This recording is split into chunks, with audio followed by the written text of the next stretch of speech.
Fam. I tried to tell you. Tried to tell you.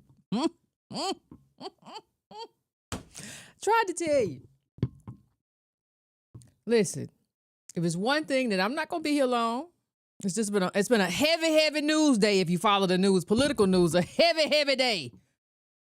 I'm not going to be here long. I want to just say something. if you will allow me, I just want to say something. first of all, this whole thing has always been, it amazes me when the elite and the powers that be and the very people who have been talking about why don't ADOS do this and why don't ADOS just do that and the Negroes should not have as many babies and they have more discipline and they should just are running around and doing the freaky dickiest things. Now, I've always said that's the first thing, that this is always projection. The people who tell you that they just want to share, you find out in some files that they beating somebody half crazy in some kind of act, an SEX act, coercion, force, all of that kind of stuff. But I'm not even going to get into that part of it. I just want to take a quick minute to talk about something else. See, one of the things that we have talked about here, and people love to talk about, and you see people everywhere say the same thing. Yvette, what does it matter? What does it matter? You remember boys used to say that, and I've seen it everywhere. Stupid people around the world just love to say, Yvette, what does it matter what white folk have? Why do it matter? I can go get mine, and I can get out the mud, and I can do this, and I can do that. Yvette, I'm a superman, I'm a superwoman, I'm superhuman. What does it matter? What does it matter? What does it matter to me? What other people have? Why does it matter to me? Almost sounds like a bad James Baldwin accent. And one of our greats. But I want to say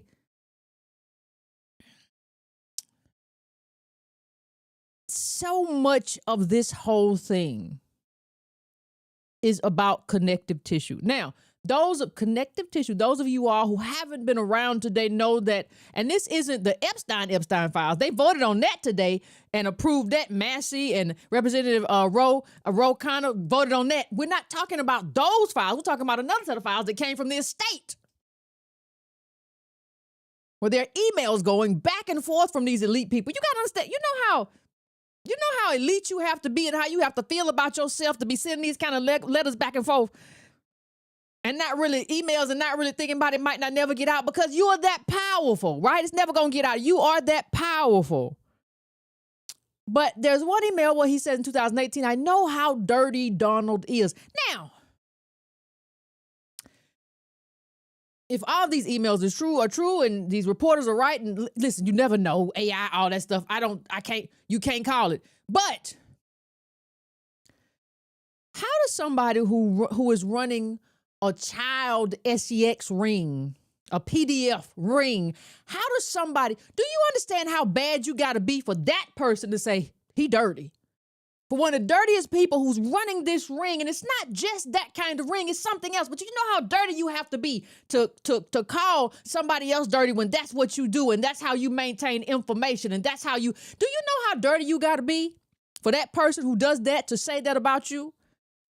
But that's not really what I want to drive home. We're going to talk about it, but that's not really what I want to drive home the most. I want to drive home to you that this is not just a PDF ring. This is not just what that is. It's not a child grape ring. That's not what's happening.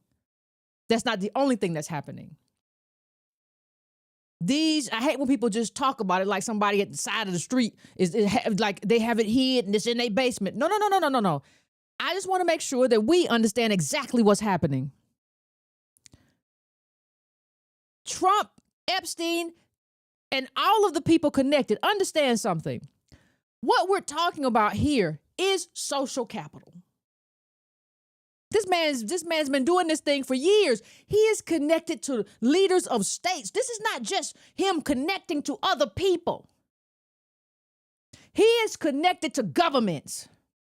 Right? And they are connected to him, government leaders, Wall Street executives, global financiers, academic gatekeepers, politicians, former presidents, Ivy League legacy, multi-generational Ivy League. There's one thing where he said, hey, is this person a lady of the night? And he said, hey, can I get a private tour of Harvard? That's the connection here. I want to make sure that we understand that is the connection here. That is what we're talking about here. The man who called Trump allegedly so gross, he had a lot of connective tissue. Now, the reason I bring that up, and like I said, we don't have to talk about it for the rest of the day. We don't have to talk about it a long time. But the reason I bring that up, ladies and gentlemen, is because, where'd I put that? I wanted to demonstrate something to you really quickly. This is a different world than what you and I live in. That's why when you hear people say, I don't know why you gotta, that what they do don't mean nothing about what you gotta do. You can still do what you do. They can still do what they do and you can do. And that don't mean things don't exist in isolation, especially when you're in the same country and especially when you're on the same planet, because states and nations interact, go to war, all kind of stuff. And people do things because of what kind of camera you had hid somewhere on somebody and all of that stuff. It is a connective environment. Human relationship in general is a connective environment. And we don't have that kind of connection. That's what I'm trying to say to you. Yes, fam, these are all despicable things. Right? And really the most despicable thing is how all of this was happening and how it was used and what they were doing. Right? That's the most despicable thing, is what they were up to, what he was up to, what he was saving on them. There's one email where he talks to Trump and he talks to somebody. I think I have it in here somewhere. He says, he tells the person is a reporter. What was his name? Wolf. And he tells the reporter, hey, the reporter says, hey, they doing whatever they doing. And then, and advises him, hey, I wouldn't say nothing about it now, talking about Trump, because at a later date, you might want to bring that out. And basically, it's a how-to of blackmailing somebody. You may want to bring that out later. It's a whole bunch of stuff going on in here. Nasty, nasty stuff that we don't have any access to. We don't want no access to because we don't want to be degenerates. You should never try. You should never thrive. You should never. That's why I say this all the time. I said, why do you, remember 2015? I said, why do you want a Bentley? Why do you want a Maserati? I said, listen, I'm 5'10". That's probably going to make my knees hurt. I don't want it. You have these strange appetites, but these appetites are associated with things that are also strange. And you run around out here thinking you want something that you don't really want and thinking that you're a part of a group that you're not really a part of. Right? So let me just give you another taste of some of the stuff. This is from the New York Times right here. Just give you a taste of what's in here a little bit. I want you to realize, this is from, you see the from, he's talking to Ghislaine. Ghislaine is in the prison right now with her puppy. That's bad, they got her a puppy. She got a puppy in prison, y'all. She got a little dog, she chilling. She got a little dog, she got special meals, she gets special meetings and stuff. She chilling. He said, I want you to realize, this is from 2011. He's talking to Ghislaine, that the dog that hasn't barked is Trump. Victim spent hours at my house with him. He never once mentioned. What? So we done tied you directly to these girls, Trump? What's going on? I never do that. That thing. Remember he said the thing was forged. I don't know. I wasn't over there. Now this is the one from Michael Wolff. That's the journalist.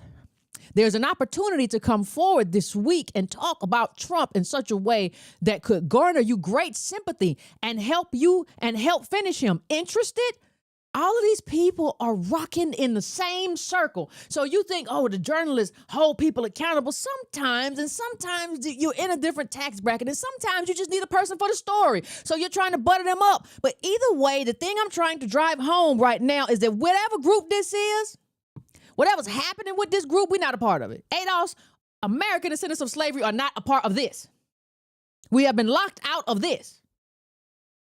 And I'm not talking about, and don't nobody want to do this degenerate stuff, but I'm talking about high-powered people having conversations. I don't never want to have none of these conversations. These are degenerate conversations that should give you nightmares at night. But these are high-level groups of people protecting each other and sharing information. Jeffrey Epstein, never heard of him. Donald is close to no one. He talks to many people. He tells each one something different. Right? Do you know him? I heard he's okay. Yeah, he's not close to nobody. And here he goes again. You know, I know how dirty Donald is. My guess is that non-lawyers, New York biz people have no idea what it means to have your fixer flip. He's basically saying, listen, this man's fixer flipped on him. Do you know what it means to be that awful that that person flips on you? It makes no difference whether yeah. These are awful, awful people. But there's something else here if you pay attention. There's a certain kind of understanding. Look, there go your former, wasn't this Obama's treasury man? Wasn't this Obama's guy? He's in there too. He's previously said, I regret my time and my friendships with Epstein. No, y'all don't. Y'all all lying. But this is all the same group of people kind of cobbled together. Well, wait, why is that important? Listen. Why? I don't understand why that would be something we have to talk about. How is that political? Let me tell you something. Power is accumulated. Power is accumulated over time. Sometimes through generations, inherited. And I'm not just talking about inherited money. I'm talking about inherited knowledge, inherited social capital, dynasties, all of that. Wealth is a part of social capital. It's not the end all and be all. See, even when I advocate for reparations, it's not just because it's a debt that's owed. That's true. That is absolutely true. But it's also because that's one of the ingredients to having power. That's one of the ingredients to having social capital. I'm not saying that you can't have a family that went through something and you lost a bunch of money and you can't be in. I'm not saying that. We saw the Confederacy come back. They lost everything and came back. Social capital. These people in these emails, you know why you would never know that they were doing all this stuff? You know why it would never reach you that they were all involved in this nastiness and they was emailing. If we hadn't got the emails, you would never know all these people involved. You might have got 1, 2, 3, 4, but you never know. You know why you would never know? Because these elite social networks are protecting each other. They're not only helping each other, they're not only sharing information with each other, they're helping each other, and they're helping keep each other out of the fray of a lot of things. Now, this is just one elite network that we have the emails to. There are a bunch of more. And what happens is we get locked out of those elite networks. When you get made the slave and made the sharecropper and people allow all varieties of discriminations against you for multi-generationally, for years, what that means is that you are locked out of that elite network. So you are not in those emails. And remember what was said on this show years ago, not by me? You are either at the table or you're on the menu. We are on the menu intentionally. So that's why you have to be, that's why you should want these people to lose. Don't talk about, well, if I was in their shoes out. No, you should want them to fail. Because money needs to be circulated and the people at the top, their money needs to be broken up so that they fail and we win. Ain't no thing where why we all can't just win. That never happens. Nobody always wins. We don't just everybody whole world win. No.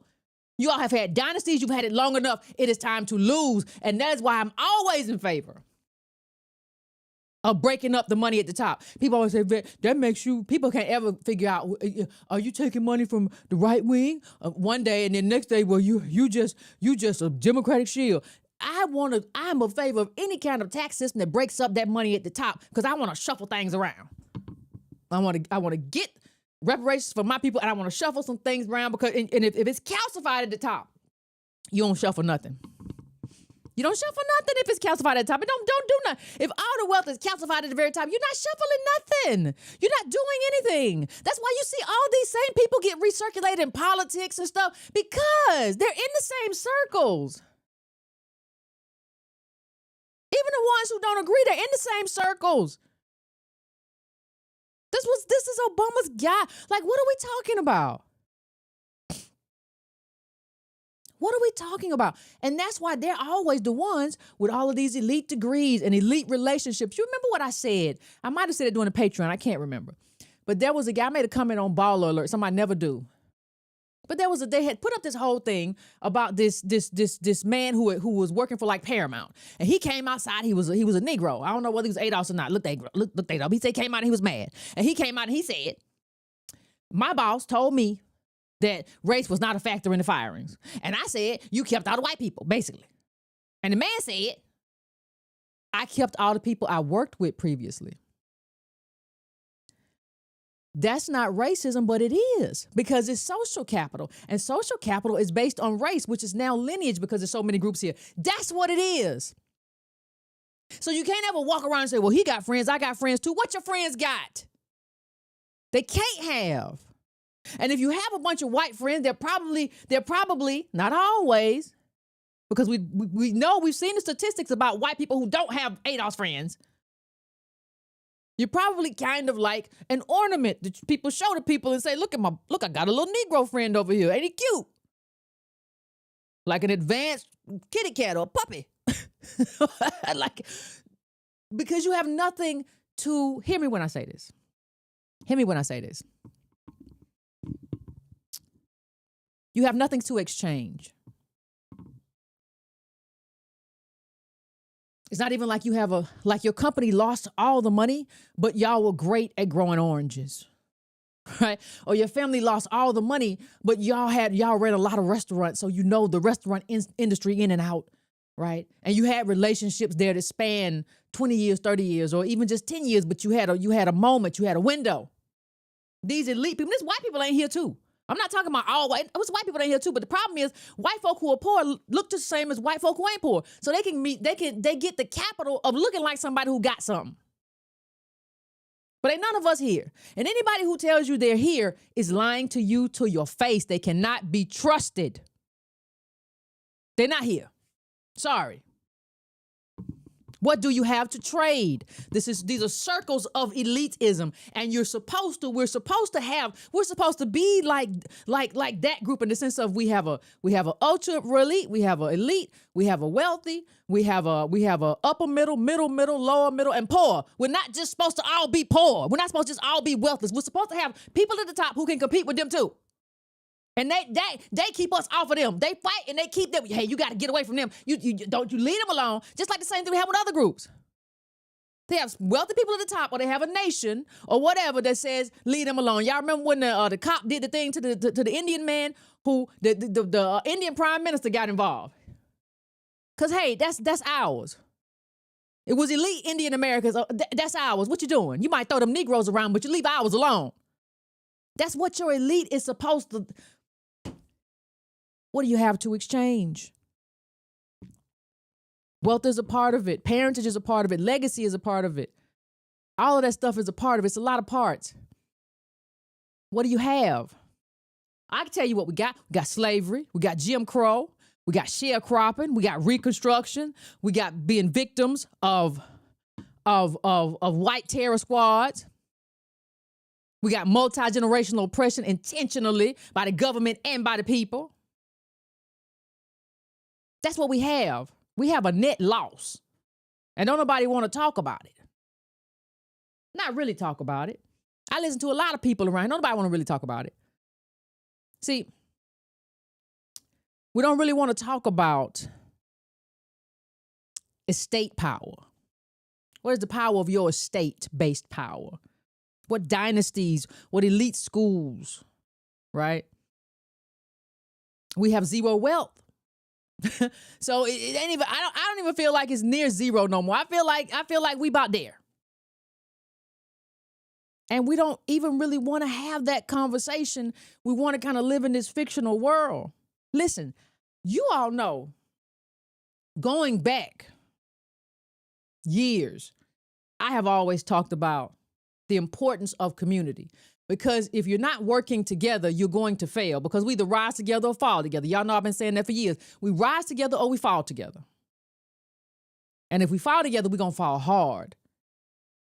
What did I say? I'm either preaching our resurrection or our funeral. That's what I've always said, that community has to be this. And the people who own hip hop, and I've always made this criticism, have made us much more competitive than communal.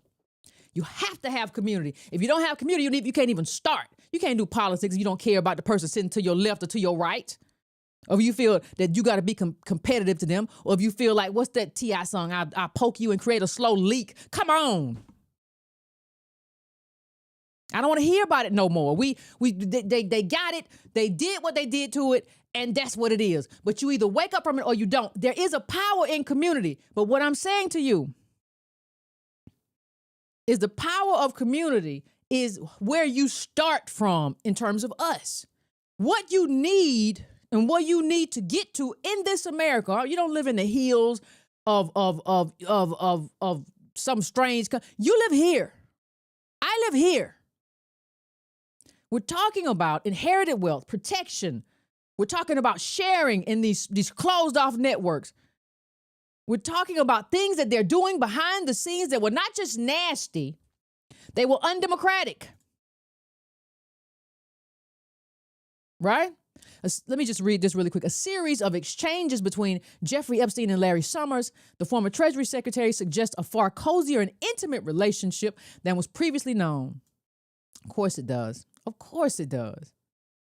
Is anybody shocked? Right? Emails between the two were released Wednesday by House Republicans, along with more than 20,000 pages of documents. They show the two men bantering sometimes multiple times a day. The discussions, which took place in 2017, 18, and 19, largely focused on President Trump, whom Epstein in December 2018 described as borderline insane. So they'll also have all the inside knowledge. So MAGA's walking around here thinking that Trump is halfway normal. They all know in these elite circles, he's a nut. They know. They're all having these conversations. That's why MAGA is dead. It's dead. I'm sorry. Put a fork in it. It's finished. It's over. Let it go. MAGA, y'all got to let it go. Because your first problem was you thought that somebody, that a multimillionaire, Trump is a billionaire now, but a multimillionaire when he started, and a billionaire, Elon Musk, you thought that those two elite people would represent you. You are stupid. Now, I'm not saying there wasn't a reason to do something like strategically, a strategic vote. I'm not saying that. I'm saying the true believers, if you really thought that those people, if you really got on Elon's internet and thought he wasn't switching up and tweaking the algorithm to make you fight, if you really thought that rich man, that richest man in the world, if you really thought he was on your side because anti-woke and trans kid, and if you really thought that, you have to question your own sanity. That means Trump ain't the only crazy one here. There's never been a movement in the history of this, in the history of the world, I don't think, that, a rich person, a super wealthy person, fought and delivered rights and privileges and good government for you. And in this country, that's never what they started for. Now, if you say, hey, I was trying to vote strategically, I got it. I get it. But true believers, you have to question your sanity. If you've been ride or die, grassroots movements come from the grassroots. MAGA, y'all got to go find your way. Y'all got to go find somebody to lead your stuff. It cannot be the super rich. The super rich are never going to drain the swamp. They are the swamp. They are the one in these little circles. And Trump just figured out what to say and what to do and how to say it and how to do it to get these people on board. And they all do it. Obama he should have done way more, but didn't have that kind of power. That's why he got Summers. People get him in a room, they're super connected, and say, hey, Kenyan white man, get over here. What we finna do? That don't mean he don't have no power. Don't mean he could have done much more, but it means that he didn't run in them circles either. He became president so he could run in them circles, so his wife could go out here and make stuff about how she thinks she look good now. I got my style. Michelle, shut up. More disappointed you than Obama. I got his style. I don't care. What? People out here hungry. People out here about not to have health care, and you talking about your individual style. Ooh, you are ADOS, and I am disappointed. You ain't even out here trying to raise charity. I didn't see you give not one sack of clothes or not one sack of food to somebody when all this stuff was going on. You ought to be ashamed. You and your little skinny peanut head husband. You ought to be ashamed of yourself. You would be nothing. You would be still working in corporate America, and so would he if he wasn't laying down somewhere because he always been lazy. So would he. But let's get back to this level. To this level of degenerates. MAGA, you better get it together. Because this man is finished and MAGA is dead. Now, I'm not saying y'all can't. I think it's so associated with Trump. I don't think you can save it. I don't think you could. Trump was, he was still messaging Larry Summers. Larry Summers was out here talking. that message is like it's about a woman, don't it? These people run in the same groups. They are protected. And that's why when I talk about reparations, I'm talking about giving you one of the keys. You deserve all of the keys. But wealth is at least the beginning of having one key.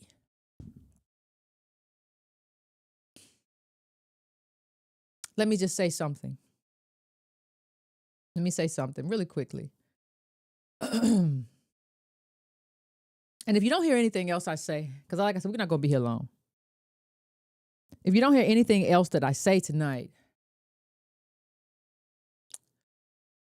understand that what we have done as ADOS should be commended because we're not supposed to be here. We were supposed to be gone a long time ago. We're supposed to be used up and either dispatched with in the worst of ways or sent back to Africa. That was supposed to happen. We were supposed to be ground to dust in this country. So our existence here is absolutely phenomenal. Nobody could have predicted it. Our liberation struggle in this country is it doesn't exist anywhere in the world. And I don't care what you say. I don't care who wants to argue differently. And that doesn't diminish you. It just means you are not us. And we understand that we are the beacon of the world. I get that. I get who we are. I get what we came out of. I get all of our people having to live through a generation of oppression and endure it for a lifetime, for however that short that lifetime was. I get it. And I respect it. And I will always honor it.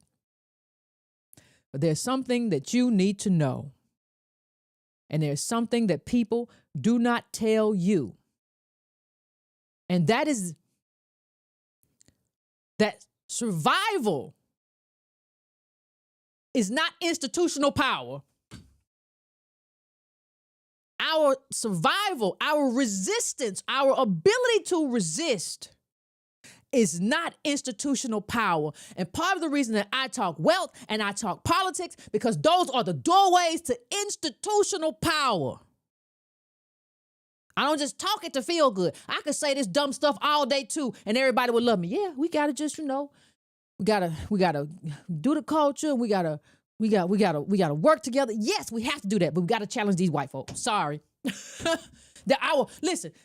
Our whole existence has been challenging these folk. Don't tell me, don't worry about these folk. These folks have stolen everything. They have stolen more than just money. They have stolen your people's lifetimes because your people didn't have enjoyment. They went and they worked for something that they did not enjoy. They didn't have that. That is a theft. That is a theft of a life. They were born into this country and born into this world to do something and be something of their own choosing, and that was taken from them. And what I see now is a refusal to confront the people who run these networks and do these dastardly things and just say, look at empowerment as, well, we just got to work together. Yes, we do. That's the beginning. But we got to challenge that too. You got to challenge that power, because that power is taking stuff not just from you, not just from me. That stuff is taken from mama, daddy, granddaddy, great-grandmama, great-great-great-grandmama, great-great-great-great-granddaddy, taken from everybody. Ripped whole worlds apart, ripped whole families apart. Families had to move, uproot, leave. People were never the same. Stolen from people. Had money saved up. They were never the same. Next time you saw that person, what happened to granddaddy? Well, he was, he put the money, they stole the money, and now he just be drunk all the time. How? They took it. They took a life. They took a life. They took lifetimes, multiple lifetimes. You have to confront that. And they have locked up the power in these networks. These little, and they all got them. This is just one that we got a lens into, because it was based on degeneracy. There are a whole bunch of other ones, and there are a whole bunch of people in this that may or may not have been degenerates. There are reporters, everybody in this. Go and look at all the people from all the different sectors that are in this. We're not in that group. And I'm not talking about in the group in terms of doing something degenerate. I'm talking about you don't have a group that has this sort of connective power. And it's required for you to have, not you as an individual, me, but we have to have that class of people. Right? Institutional power. Reparations is a check. Right? Communal kinship is important, but it's not the only thing. I never told you that we were just going after just a check. The check is old. That's the wealth. Got a lot more to go after. What do you think this is about? We should always have had social institutions. Should never have been something where the ADOS Research Institute is like just, and it's not, and it's just now. That's just now happened. No, it should have been happened. The thing is, though, we don't have the money to fund them. We should always have had networks that elevate, right? Elevate, when we elevate each other and share information and hook people up. Power is traded in these circles. We're not in them. And that's why we have a certain kind of specific kind of vulnerability. That's why we're vulnerable. That's why you're stressed all the time. You're supposed to have a bunch of different levels of people who have something. And some of them going to end up landing in your family. It's not just going to be one basketball player or one singer. No, you're going to have somebody with some real wealth and connections in your family somewhere, because it's just going to fall that way if it falls naturally. We should have always had independent legal advocacy. Wells Fargo, basically bought. How much they get the NAACP? 50 million or something like that? We should have all had pipelines, trainings, all of that sort of thing. We should have always had that. Always. And if you don't understand that we should have had that, then I just don't know where you are in this conversation, in any kind of movement. And that's the thing that this whole Epstein files and all this stuff kind of drives home, is that we are disinherited. They'll tell you, oh, just try hard. People ain't, wasn't nobody in them emails trying hard. Like they were so far gone, they were above the law. What you talking about? We are above and beyond the law. What are you talking to me about law for? What are you talking to me about legalities for? We are the thing. Just so he put in there his influence, his vast influence. Foreign leaders, political bosses, billionaire executives, right? All of that stuff. Journalists, government officials. Right? All of that. And how he used them to track and affect Trump's first term.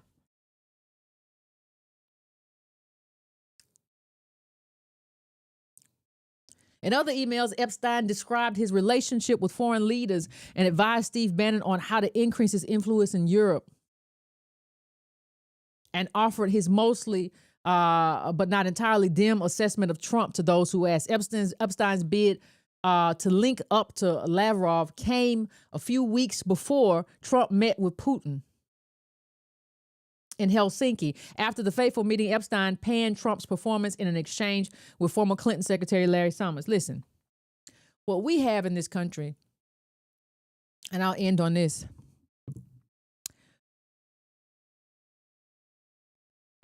Yeah, we lived on different planes, fam. We don't even realize, like, we don't even live the same life as, like, upper middle. Like, this is a different life. These people are not, and he ended up in a jail cell. Something happened. But we don't even understand that this whole world exists. And I hate that people look at this and see the stuff that they were into. And you should see that, because don't let these people ever tell you nothing. Like, don't let these people ever tell you nothing where you just got to try. That's not what's happening here. People are getting inside information. It's a whole lot of inside baseball going on here. Right? But we have in our lineage resistance. That's what we've had to have. We know how to resist. I mean, real resistance, not the King's March, where they doing little slide of sandwiches. I'm not talking about the sandwiches. No. They little slide of sandwiches. It's not what I'm talking about. That's the parade, y'all. I'm sorry. The King's March is a parade. It's not no real resistance. Y'all sell tacos with spicy salsa. I'm not talking about that. I'm talking about racist mobs in this country. We know that, and we have that. But please understand me when I say, and y'all know this is no disrespect, that is not institutional power. And understand that what we need, if we're going to thrive and not just survive, what we have been doing is surviving. If you want to thrive, we have to have institutional power. And there's no way to do that does not involve some type of confrontation, whether you like it or not. And our confrontation comes through, for me, it comes through politics. But that, because, and it comes through wealth, because listen, we should have you see how these billionaires done bought up all these different people on the right, and then the Democrats done paid the little people on the left $5,000. The liberals, not leftists, to talk. Like, there's no reason that we don't have dozens of people on YouTube and on podcasts talking about ADOS politics. There should be no reason that this it's like 6 of us. That's not who are serious. I'm not talking about the clowns. You can take that to the circus. There's no reason that there should be so few of us who are having this kind of conversation. All of this stuff should have been ours a long time ago. We should have been doing this, but we haven't been able to compete because you can't compete when you're multi-generationally oppressed. So that is not something that we should be ashamed of, but we got to understand what the work is. Because when you see that, you understand, I don't know what life they live in, but it's not something that I've ever had access to. And it's not something my people have ever had access to, because there's a lot of people in them groups.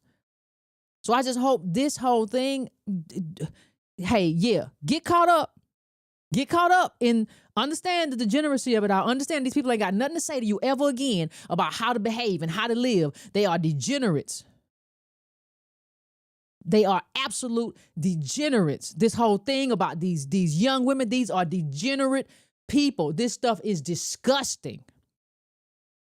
The kind of stuff that they're into, the kind of debauchery, the kind of hedonism, it is disgusting. So you better get it in yourself right now that nobody can make you feel ashamed of coming from slavery, because that is something that we're not supposed to be here. You have no shame in that. You should be ashamed, though, of chasing after teenagers. So that's number one. Number two is understand that they live in a space and they operate in power in a space that they did not earn. Because when I say they did not earn, they did not have to compete with us because we were taken off the board. There was a whole game being played and we were not on the board. I just want to be on the board. Once I'm on the board, I can compete. What I'm trying to do and what we're all trying to do in terms of movement work is to get us on the board. And it's a lot of people running around talking about we on the board with rented Bentleys and $20,000 in their account, bad mortgages, or an apartment. Like, that's not on the board, baby. I don't know what world you live in. You could have $1 million in your account. That's not on the board. You could have a wealth manager and have $5 million. You still not on the board because your people not on the board.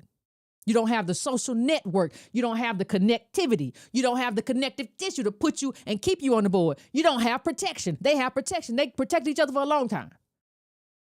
Epstein didn't even really go public about what he knew about Trump. That stuff came out later. They were not doing that. The community should be able to provide you with some level of protection. We don't have nobody that can do that. It'd be different if we had an elite class and they said, no, I'm not doing that. And they were just into themselves. Right? These people are protecting each other. And then talking to you. You remember Summers coming out and talking about what he couldn't do and what wasn't right. And now he in the email talking to somebody like he trying to get advice about a girlfriend or something from Epstein. Well, I talked to her and she sounded like, and I said, that's very coy of you. What? Hey, these are people who are living a life they did not earn. And I just want you all to know that like I said, we're not going to be here a long time tonight. I'm going to let you go. But I want you, if you get a chance tonight, if you're still on Twitter, please scroll through some of that or go to the New York Times. They did some good reporting today. Go and look at some of that and just look at how these people shielded themselves from any kind of repercussions. over the years and how they got access to all kind of information over the years. Please take some time to just go and look at that. And when you look at some of that stuff, just compare that to not only your life. Think about somebody who you think of as at the top right now, right? Think about somebody who is ADOS, who you admire. And think about how they never going to be in the same place as them degenerates. I just want you to think about it and think about those differences. Anyway, fam, I'll let y'all go. Like I said, we're going to be here long tonight. I'll let you go. We will talk again. If you are on Patreon, we will talk tomorrow. On Friday at 2 o'clock. Friday at 2 o'clock. If not, I will see y'all next week. Please keep it easy, breezy. Please don't bother nobody. Don't let nobody bother you. But get it through your head, family. We ain't the same. And people that slavery don't go away. I said many a time, the poverty of slavery is still in this economy. And the wealth of slavery is still in this economy. And that's one reason why you got to break it up. I don't care. You can call it whatever you want to call it. You can call it left. You can call it whatever you want. Break that stuff up. Why should I care what happens to it if I ain't got none of it? Y'all crazy? Anyway, fam, I'll see y'all next time. Please take care. Take it easy. Don't let these people bother you.